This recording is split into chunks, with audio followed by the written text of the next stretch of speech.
পৃথিবীতে এমন কিছু বন্ধু থাকে যাদের ছাড়া জীবন কল্পনাও করা যায় না। বন্ধুত্বের এই সম্পর্ক সময়ের সাথে সাথে আরও গভীর হয়, বিশেষ করে জীবনের গুরুত্বপূর্ণ মুহূর্তগুলোতে। স্যারি নামটাতেই যেন এক অন্যরকম আবেগ জড়িয়ে আছে। আমার বিয়ের আয়োজনের সময় তাদের অবদান ছিল অনস্বীকার্য। আইবুড়ো ভাত থেকে শুরু করে অষ্টমঙ্গলায় ফেরা পর্যন্ত প্রতিটি পর্বে তারা ছিল আমার পাশে। স্যারি শুধু একটা বন্ধুর দল নয়, জীবনের প্রতিটি ছোট বড় সমস্যার সময় তারা সকলে যেন আমার ছায়া হয়ে থেকেছে।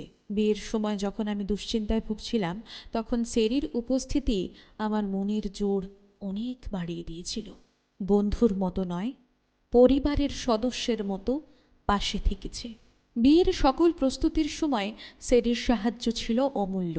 চিঠি লেখা থেকে শুরু করে অতিথিদের কাছে চিঠি পৌঁছানো এবং কতটুকু আমন্ত্রণে তারা উপস্থিত থাকবেন সেই সব কিছুই সেরির দায়িত্ব। কখন কতটুকু ঘুমোবো, কখন খাওয়া দাওয়া করব, কত না বকা ঝকা আমি খেয়েছি পুরো বিয়েতে। বিয়ের মঞ্চে দাঁড়িয়ে যখন চারপাশের সবাই আনন্দে মেতেছিল, তখন সেরিকে দেখে আমার একটা কথাই মনে হয়েছিল, আগামীকাল থেকে আমি সকলকে ছেড়ে অনেক দূর পাড়ি দেব।